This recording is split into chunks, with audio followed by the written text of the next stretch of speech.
పితా పుత్ర పవిత్రాత్మ నామమున ఆమె. సిఎస్సి జ్ఞానవాణి శ్రోతలకు శుభోదయం. పవిత్ర శనివారం యొక్క లోతైన ప్రతిబింబం. పవిత్ర శుక్రవారం రోజు యేసు ప్రభువు శిలువపై మరణించాడు. ఈస్టర్ ఆదివారం ఆయన పునరుత్థానం జరిగింది. ఈ రెండు మహా సంఘటనల మధ్య ఉన్న పవిత్రమైన నిశ్శబ్ద దినమే పవిత్ర శనివారం. ఈరోజు బాహ్యంగా చూస్తే నిశ్చలత, శూన్యత, వేదన, గందరగోళం, నిరీక్షణ కనిపిస్తాయి.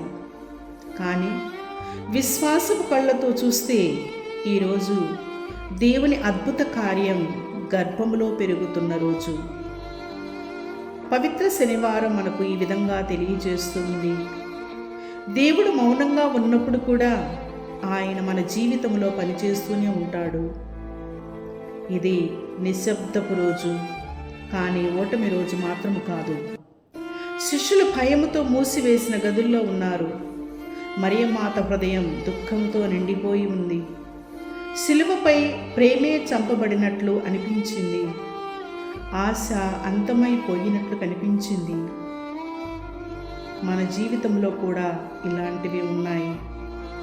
మన ప్రార్థనలకు సమాధానం రాకపోయినప్పుడు, సేవలో ఫలితము కనిపించినప్పుడు, సంబంధాల్లో విరగడం వచ్చినప్పుడు, సంఘ జీవితంలో అపార్థాలు, ఒంటరితనం వచ్చినప్పుడు, దేవుడు చాలా దూరంగా ఉన్నట్లు అనిపించినప్పుడు, ఆ సమయాల్లో మనం ఈ విధంగా అనుకుంటూ ఉంటాము,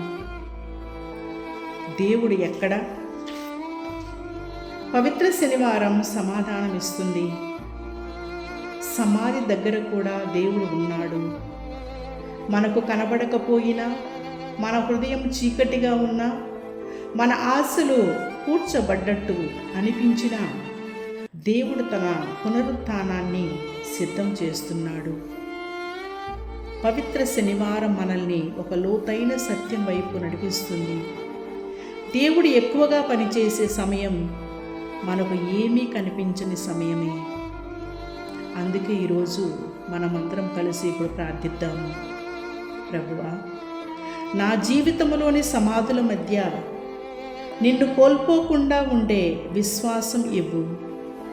నీ మౌనాన్ని కూడా నీ ప్రేమగా అర్థం చేసుకునే జ్ఞానం ఇవ్వు.